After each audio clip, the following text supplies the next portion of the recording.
को जानकारी भी नहीं कि 25 जून क्या है। अगल बगल में पूछना पड़ता है। 25 जून की वो रात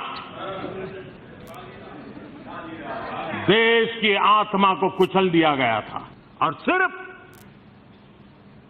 किसी की सत्ता चली न जाए इसलिए। तारीख 25 जून 1975 हिंदुस्तान के इतिहास का सबसे काला दिन, जब देश में रात 12 बजे आपातकाल यानी कि इमरजेंसी की घोषणा कर दी गई।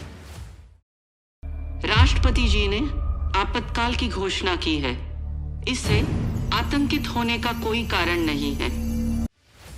देश की तत्कालीन प्रधानमंत्री इंदिरा गांधी तय नहीं कर पा रही थी कि देश की जनता को आपातकाल के बारे में कैसे बताएं, क्योंकि इमरजेंसी के कागज पर राष्ट्रपति फखरुद्दीन अली अहमद के दस्तखत हो चुके थे।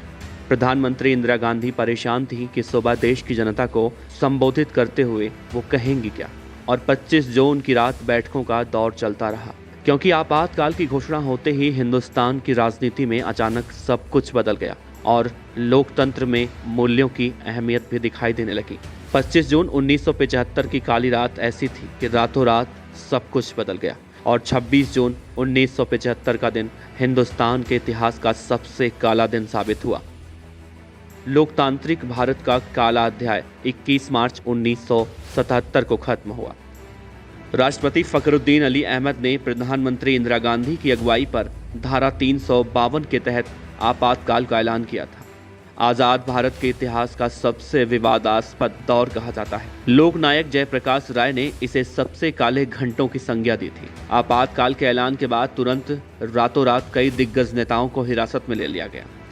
25 जून 1975 आपातकाल का ऐलान किया गया, जिसका जड़ इलाहाबाद हाईकोर्ट का वो फैसला था।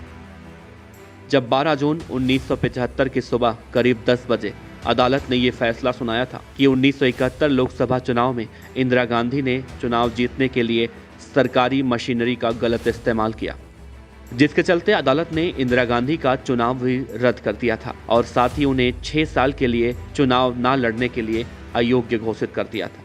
कोर्ट का यही फैसला आपातकाल लागू करने का मुख्य कारण बना।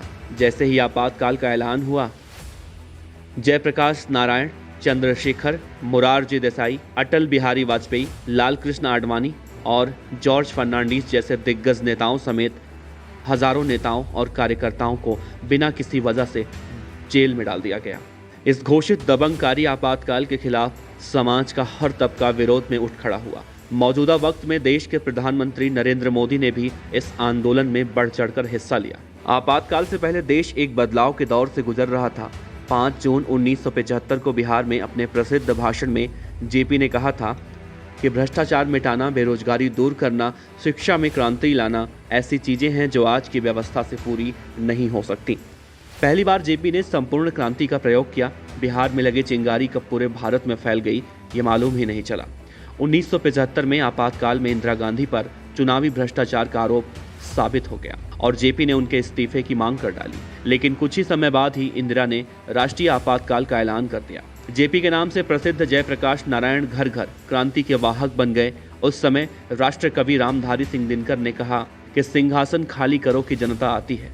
पूरे उत्तर भारत में कांग्रेस विरोधी लहर, लेकिन किसी को भी एहसास नहीं था कि इंदिरा गांधी भी चुनाव हार सकती हैं। लेकिन जब नतीजे आए तो आधी रात को आकाशवाणी से यही घोषणा हुई कि रायबरेली सीट पर प्रधानमंत्री इंदिरा गांधी अपने निकटतम प्रतिद्वंदी राज नारायण से करीब 55,000 वोटों से चुनाव हार गई।